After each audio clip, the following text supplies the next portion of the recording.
All right, guys, have you ever seen one of those like creepy old fortune teller machines? I'm talking about the ones that are usually found in like stuff in the corner of an arcade or along a boardwalk somewhere, and it looks like it absolutely knows when you're about to die. I'm talking about those like creepy grandma, like Zoltar machines, okay? And what you do is you put a coin in this machine, and some animatronic person behind the glass starts to move, and maybe the eyes light up. There's typically a crystal ball, and then this little card pops out, and in really tiny, like italicized letters, it says something like, I don't know, an unexpected event will soon happen to you. And usually they're vague enough to mean absolutely nothing, but also sort of specific enough that 3 days later, when someone offers you a free muffin at work, you're like, "Holy shit, she knew." And those machines are not just something that were invented for the movie Big. These coin-operated fortune tellers were a staple of the 20th century boardwalks and penny arcades, and some of the earliest versions were even from the 1900s. There was this one specific mill novelty company machine called the virtual or the verbal fortune teller that actually read you your fortune out loud in this creepy voice instead of just like printing it and spitting out this little card. So later machines gave us characters like the fortune telling grandma, Madame Zeta, and eventually the one that we most recognize today, the Zoltar type machine. So as if these machines weren't already weird enough, what's even weirder is that the creepy mechanical grandma is basically the pop culture descendant of people and divinators who literally used to advise royalty. And because for thousands of years, we didn't treat predicting the future like it was like a $5 novelty, like wedged between skee ball and the claw machine. Like kings consulted divinators before wars, and royal courts employed astrologers to make actual decisions. Some people, like even some cultures, even examined animal organs and watched birds, studied the stars, and interpreted dreams. A lot of people stared into water hoping they would see something. And the reason we have mediums, a lot of people would go ask the dead for questions. And I think it's funny because apparently our relationship with uncertainty and not knowing things has always been like, absolutely fucking not. I need to know the answer right now. So, how did we go from people literally employing astrologers and fortune tellers to now this stereotypical crystal ball, gypsy fortune teller, tarot reader, creepy grandma type character? And of course, more importantly, what counts as fortune telling in the first place? So I'm here to answer those questions. Hi, everyone, and welcome back to Delusional Witch Juice. I'm Heather, and this is a podcast where I talk about the hidden history and the facts behind folklore and the drama of the occult universe. And today we are diving into one of those topics that sounds like it belongs in some dusty history book that was hiding in plain sight amongst the candles in like a metaphysical shop, but it also belonged in royal courts, arcades, and even your fourth grade classroom. So, I'm talking about fortune telling, so let's get into it. So, the first thing I discovered is that fortune telling isn't really the big category here. The bigger category is divination, which divination basically means attempting to obtain information that otherwise would have been hidden or unknowable or usually through the supernatural or symbolic or ritual means is how we would find out this information if we were divinating.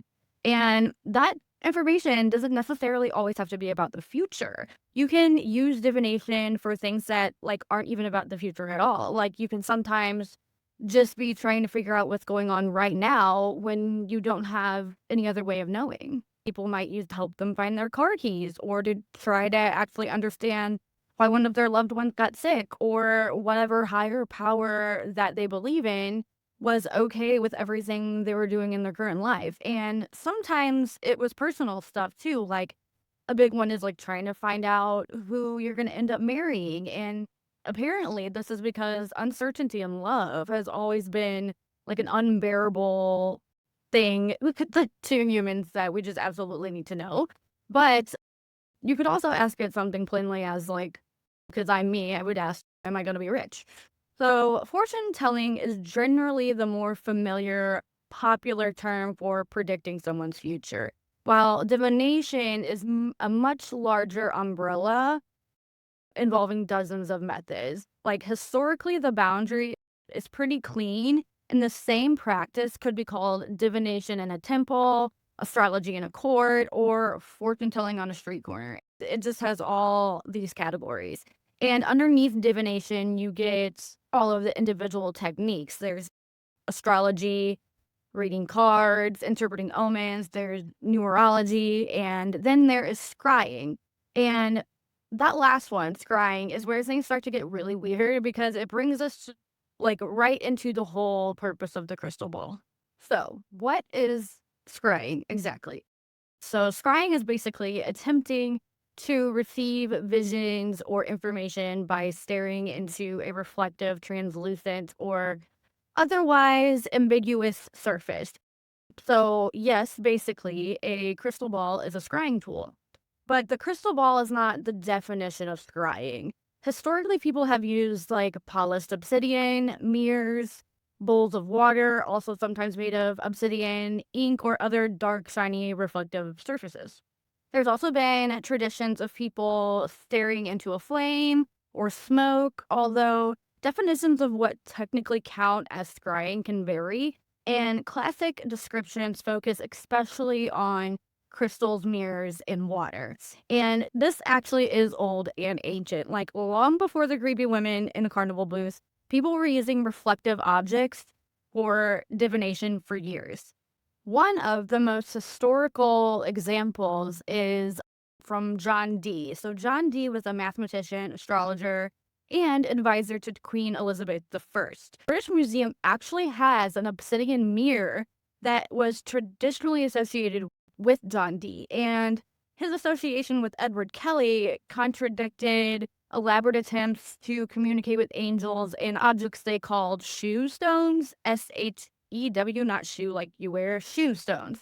And essentially, these were scrying objects that Kelly claimed that he could receive visions from, which I need you to appreciate this because John Dee wasn't like some random guy living behind, I don't know, like a Renaissance vape shop or something. He was a mathematician, a navigator, a scholar, and apparently trusted enough to advise the Queen of England. And apparently, his advice was so good that he was involved in political strategy and ideas about English expansion. And meanwhile, he was staring into magical objects, trying to talk to angels. So, because our modern categories of science, religion, and magic are nowhere near as neatly divided as we pretend them to be, there's a little bit of a gray area. So, where did this whole concept of fortune telling even come from? There wasn't like one civilization that just suddenly woke up one day and was like, "Oh, let's try divination." So, practices aimed at digging up hidden information or trying to predict what's going to happen show up basically everywhere across cultures, and a lot of them seem to have popped up independent of each other without copying anybody else. So, the earliest evidence we have is from China around BC, where people would use ox shoulders and turtle shells, and they would heat them up until they cracked, and then they would read the cracks and try to interpret what the future from those. And later, actually, during the Shang Dynasty, royal divination questions were even like carved directly into these oracle bones. And they didn't necessarily have to be like big cosmic questions. Like royal divination could be anything from the outcome of looming wars and the shifting moods of the weather to if the harvest was going to be enough to feed the whole kingdom or if it would fail, or even like if there was illness in the royal household. And even the most delicate of questions like these were they affected political decision making. Basically, the root of all these questions was what the hell will happen? Which is like already crazy. But what's even wilder is that the creepy mechanical grandma is basically the modern version of people who used to advise royalty. Meanwhile, ancient Mesopotamia developed an enormous divination or divinary tradition. So diviners examined sacrificed animals, particularly their organs, looking for signs. But they would also study dreams and they would watch unusual events in nature. Like we just had an eclipse, they probably thought that meant something. And they eventually became obsessed with the sky. So, Mesopotamian scholars carefully recorded astronomical phenomenons and interpreted celestial events as messages concerning earthly affairs. So, astrology grew out of this tradition and heavily influenced Greek and other Mediterranean astrology. So, when we're talking about early divination, we are not talking about some visiting some old lady in a tent and she's going to predict who you're going to marry. We're talking about literal government infrastructure. Like, someone had to look at the liver of a cow and tell the king if invading the neighboring kingdom was going to be a good idea or not, which feels unhinged until you remember that governments still employ thousands of people whose job title is essentially based on these signs and vibe. Here's what we think the country might do next. I find it interesting the more that I dug into the history of fortune telling that divination and fortune telling used to be kind of specially reserved for people in power. And this is where the modern stereotype of fortune tellers completely falls apart because no fortune teller was always that haggard elderly woman with a crystal ball. Like, diviners in the way back days could literally be priests or scholars or mathematicians, like we mentioned, John Dee, astrologers, or other religious specialties. They could also be like court officials, professional consultants, men, women, elites, outsiders. It just all depended on the place and time. And people of power absolutely used them. In medieval Europe, astrology became deeply embedded in court life. The Getty's research on medieval astrology notes that astrologers were fixtures of noble courts. They were actually members of the court. And royal clients asked them things about like marriages and military outcomes, while their more ordinary clients just wanted advice about moving or planting crops or medical treatments. Which means a medieval astrologer could essentially be a marriage counselor, a doctor, meteorologist, a military consultant, and your horoscope app all rolled into this just one exhausted person holding a manuscript. And like I mentioned before, Queen Elizabeth famously relied on John Dee, and he provided astrological advice and made forecasts concerning her reign. So the Museum of Greenwich describes him as a trusted counselor whom Elizabeth called her philosopher. But here's the thing, and this is probably my favorite, most like reoccurring pattern of the entire story. Governments would publicly denounce certain forms of fortune telling. All right. So let's just think about that for a second. We literally have Queen Elizabeth the First using an astrologer, but then the government would be like, no, you can't, no fortune telling, no seeking out the fortune, whatever. So there's literally passed a law against forms of fortune telling, witchcraft, and vagrancy, while astrologers remain familiar figures at court. So John Dee himself actually had gotten into trouble under Queen Mary for casting royal horoscopes. And then Elizabeth becomes queen, and suddenly he's the advisor on everything. So apparently, whether you're a dangerous sorcerer or a respected consultant, occasionally depends on whether the person whose fortune you're predicting likes the prediction, if you know what I mean. And moving down the timeline, later on, this didn't just stop with kings. One of the most fascinating examples of fortune telling is Evangeline Adams. She was one of America's first celebrity astrologers. And in the early 20th century, she ran an enormous, successful astrology business from Carnegie Hall in New York. And a lot of her clientele were financial and cultural elite. And they also, like a lot of contemporary reports connected her to people like JP Morgan, Charles Schwab, and presidents of the New York Stock Exchange. And although historians have noted there was probably more, they don't have all the complete information. So, but I can think of a few names that also probably consulted her. But Adams gives us an even better example of how arbitrary the label fortune teller could be, because she also was literally arrested for fortune telling. And so astrology was being treated legally as one of those suspect predictive practices, but in a famous 1914 case, Adams demonstrated her astrological method for the judge and was literally acquitted. So apparently, the difference between illegal fortune telling and respectable professional astrology was, I mean, at least on that particular day, just a very convincing PowerPoint presentation. And this class distinction keeps appearing.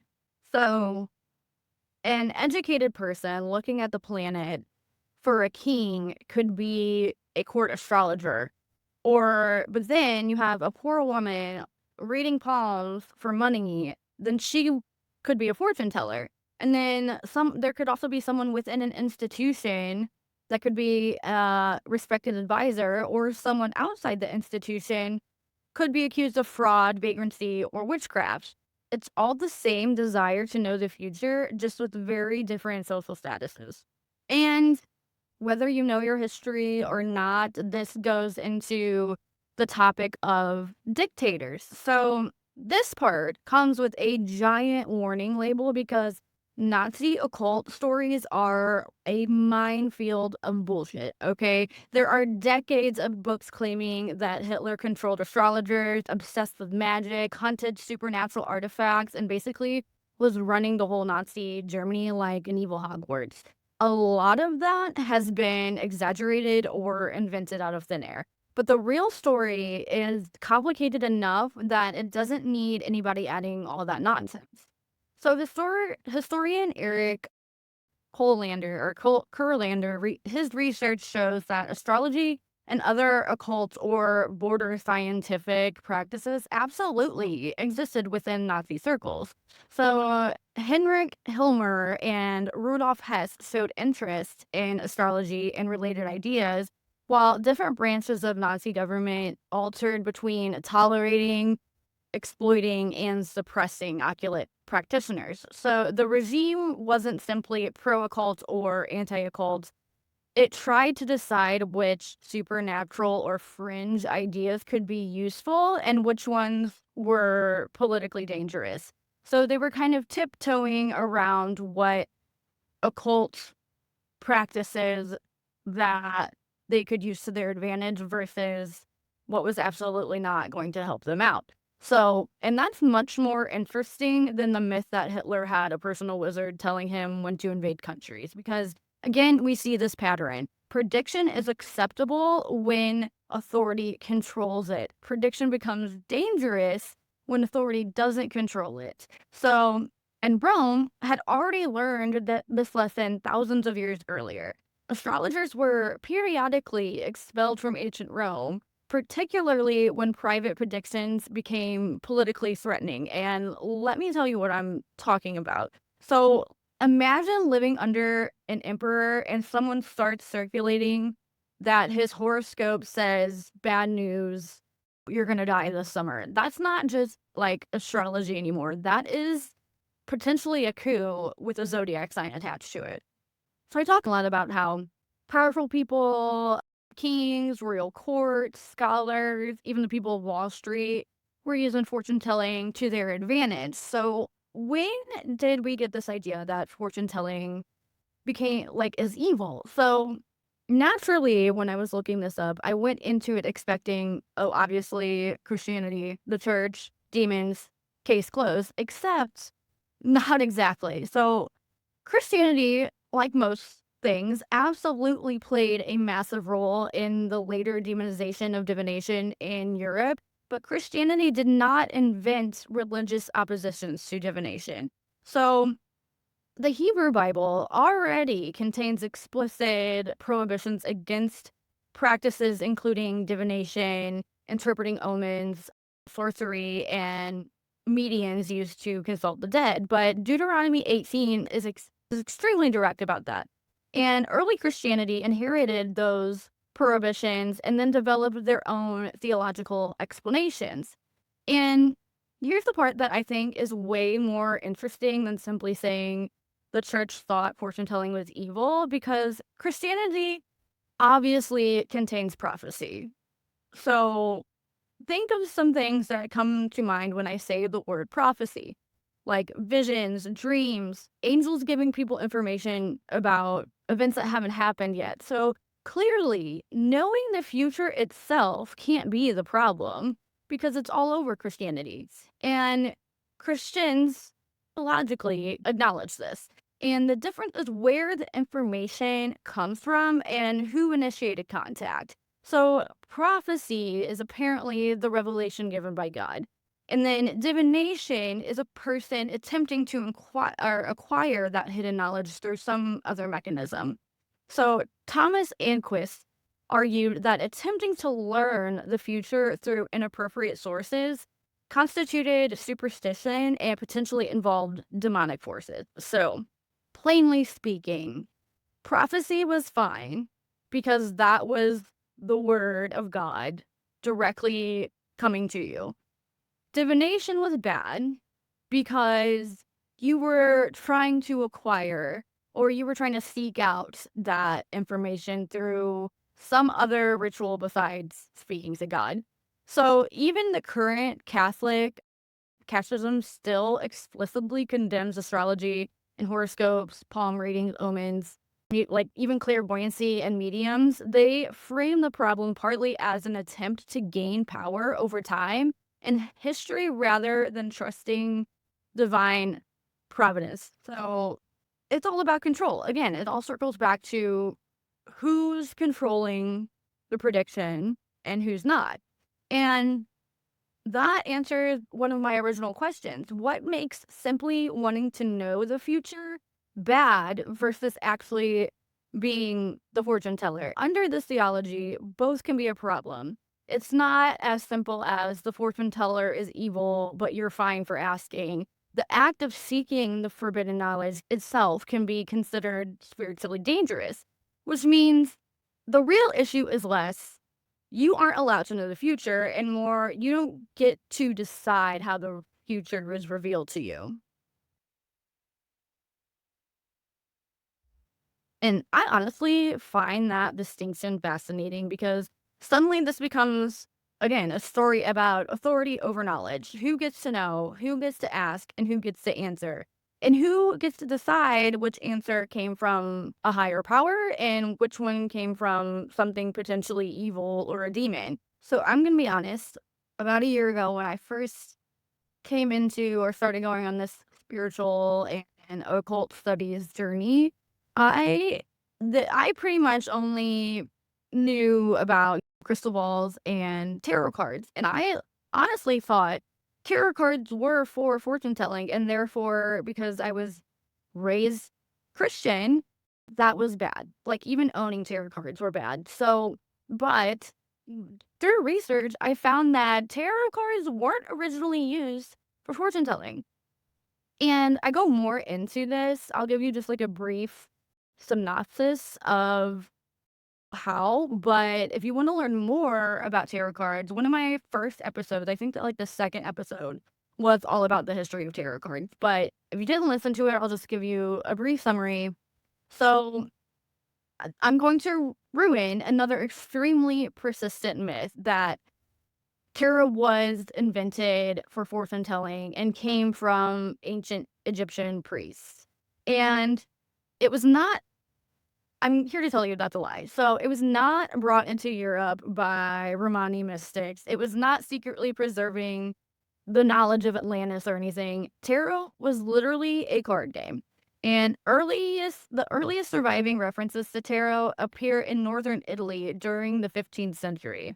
The decks had all the familiar suits plus additional trump cards and were used for trick-taking or betting games.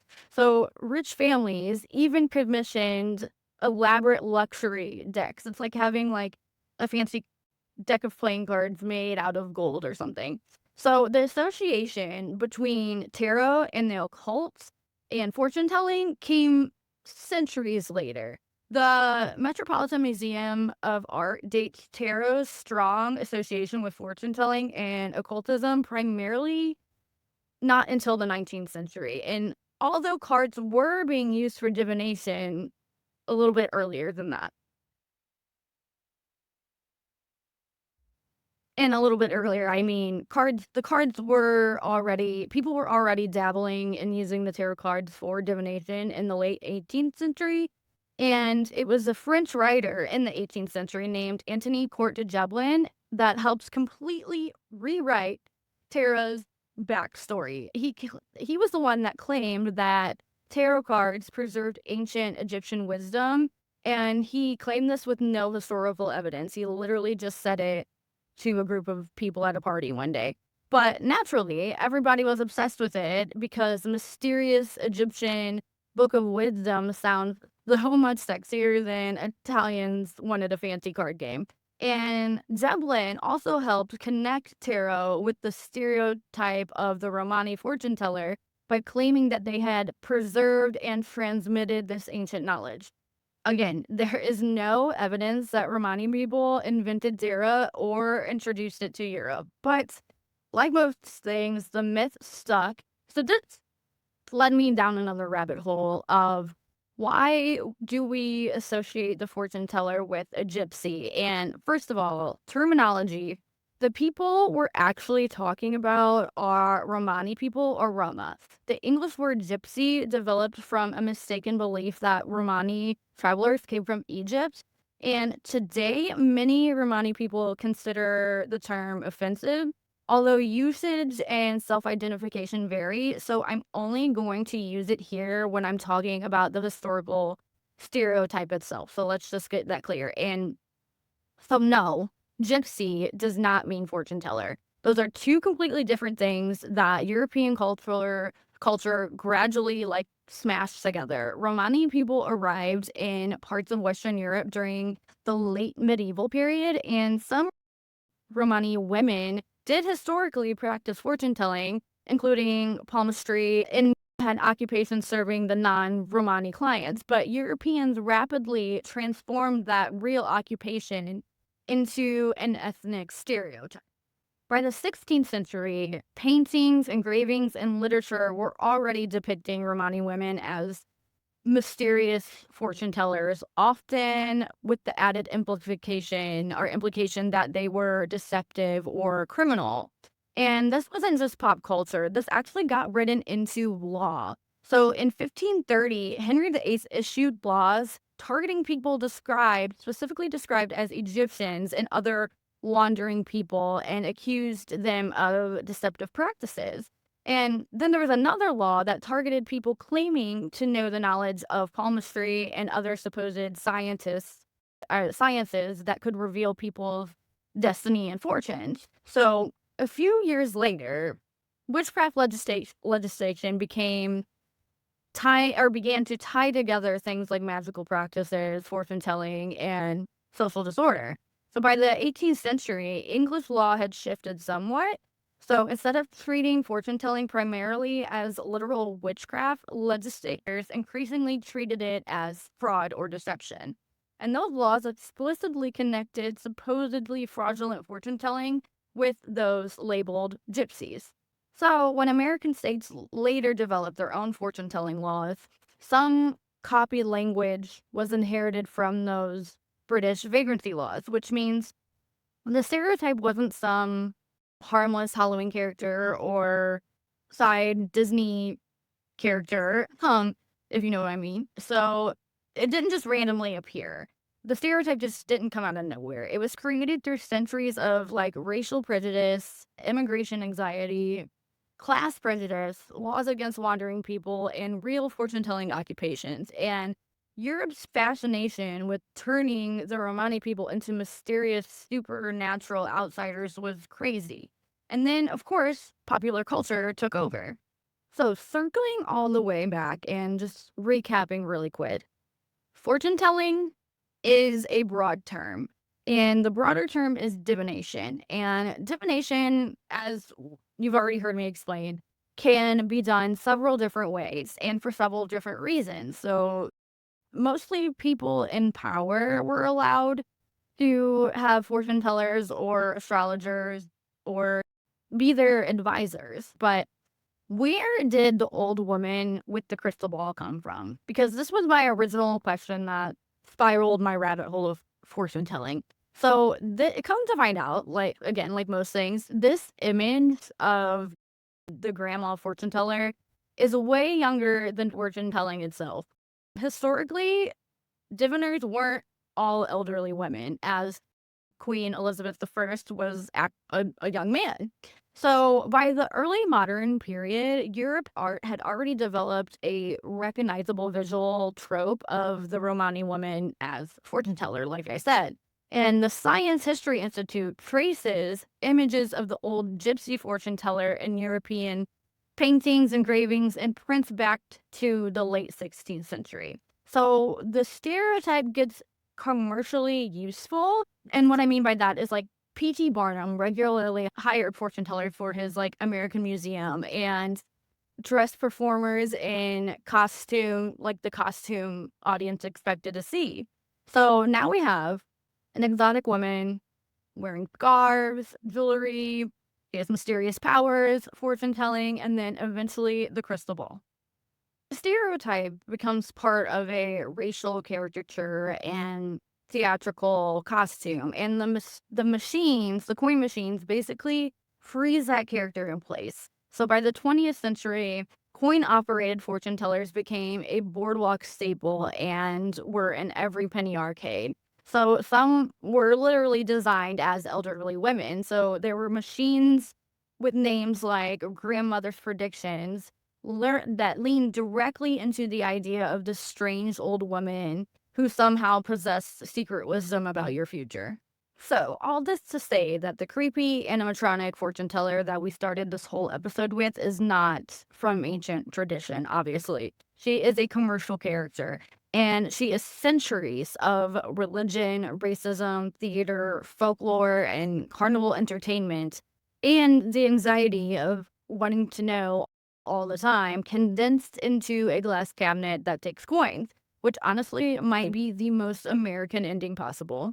And because after centuries of outlawing it and demonizing it and accusing people of fraud over it, we decided fortune telling was perfectly acceptable if you gave it to children. So enter the magic 8 ball. The version we recognize today appeared in the United States in the mid 20th century and it eventually became one of those toys that everyone understands without anybody really thinking about what it was because the magic 8 ball is literally a fortune telling device marketed towards children. And you ask it a question about something that hasn't happened yet, you shake it up, and a mysterious force inside gives you the answer. And except that mysterious oracle speaking from the temple, like you expect, you get reply hazy, try again, which honestly feels more responsible than half of the prophecies we've discussed so far. And what about fortune cookies? I mean, these also have a much stranger history than you think. So, despite being almost completely associated with Chinese restaurants here in America, the strongest ancestors of the modern fortune cookie appear to come from Japan, where crackers containing paper fortunes existed before the American version became popular. So, the modern fortune cookie developed in California and eventually became deeply associated for some reason with Chinese American restaurants.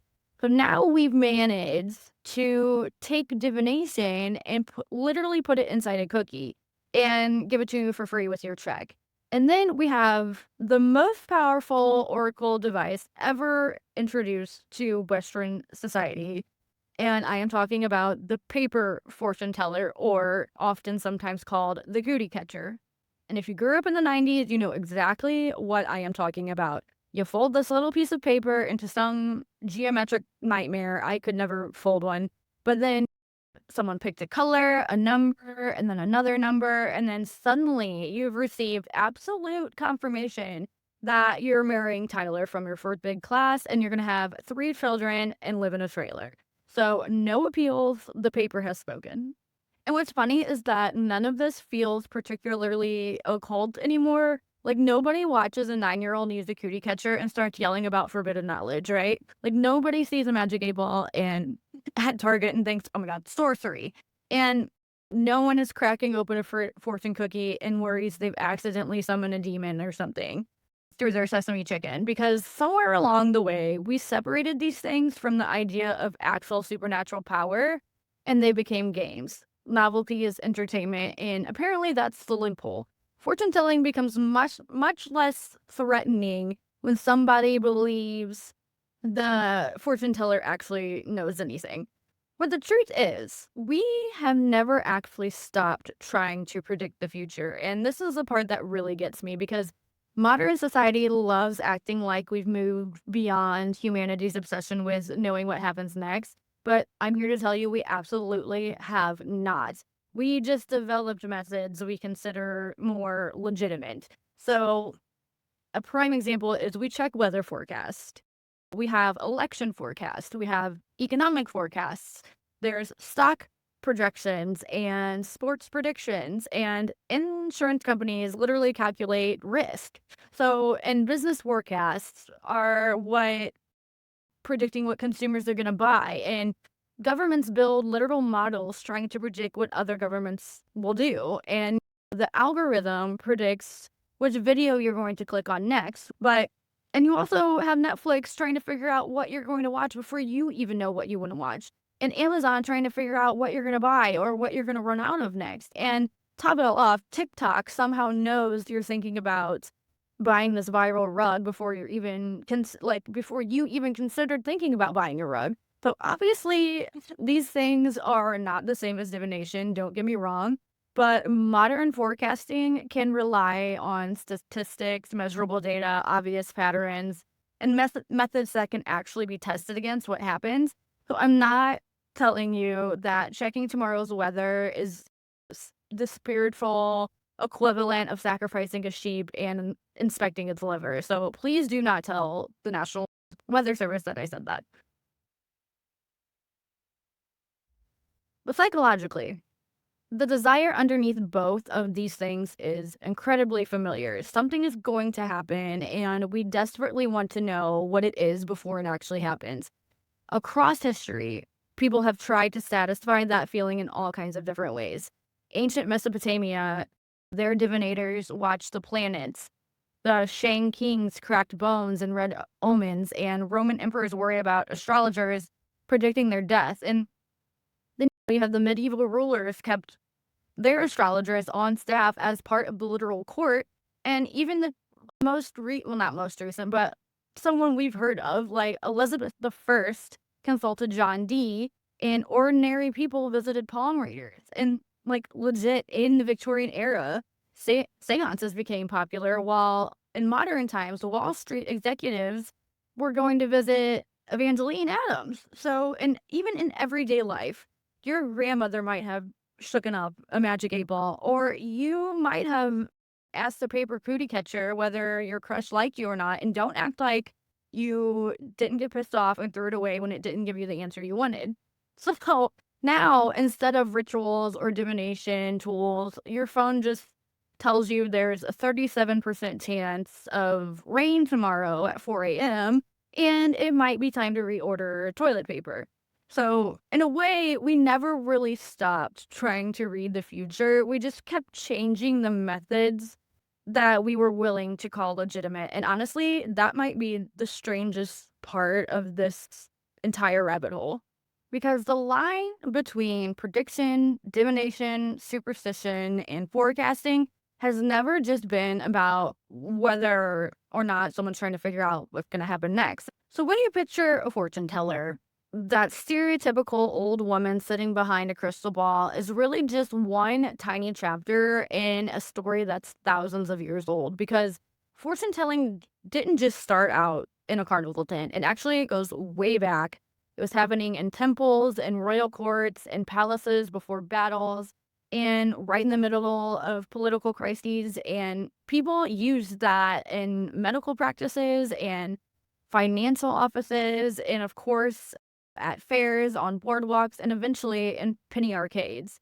And also eventually on the floor of your elementary school cafeteria because someone named Ashley determined that your romantic future was going to be living in a trailer, all from a piece of notebook paper. But beneath all of these different figures and practices, the core impulse has barely changed. We hate uncertainty. We hate not knowing what's coming next. And when life feels unpredictable, someone will always step forward and say, I know how to read the signs. I know what's going to happen. So what's fascinating isn't necessarily whether they can or not, but how quickly society decides who's going to be believed and whose predictions are called wisdom, whose are labeled science, and whose are determined to be dangerous superstitions or fraud.